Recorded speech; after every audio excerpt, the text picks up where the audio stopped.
अगर कोई हमारे हाथ से हमारी उंगलियां काटने की कोशिश करे या हमारी भुजाओं से हमारी हथेली काटने की कोशिश करे तो किस तरह का कष्ट होगा आपको।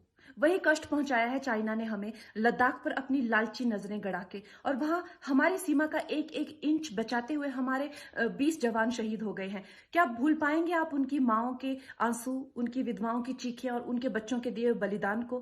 क्या ये सोचना ठीक है कि सेनाओं का जो सरहदों पे जो युद्ध होता है वो सिर्फ सेनाओं का होता है, वो सिर्फ सरकार का होता है? क्या उसमें हमारा कोई योगदान नहीं है? क्या हम भूल गए वो वक्त जब महात्मा गांधी जी ने कहा था अगर अंग्रेजों की रीढ़ तोड़नी है भारत में तो उनके बनाए हुए हर उत्पादन का बहिष्कार करना पड़ेगा?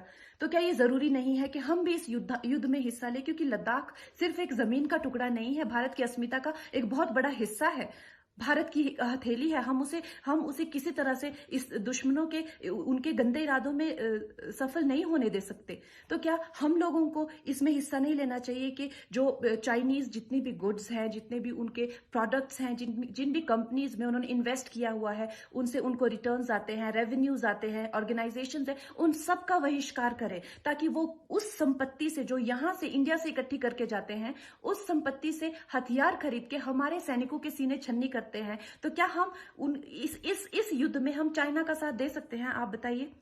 ये क्या हमारा कर्तव्य नहीं है कि हम अपनी सेनाओं का और अपने सरकार का साथ दें? तो हमें प्रतिज्ञा लेते हैं कि हम आत्मनिर्भर बनेंगे और चाइनीज गुड्स को बिल्कुल बॉयकॉट करेंगे और इस युद्ध में हिस्सा लेके भारत को जिताएंगे। जय हिंद।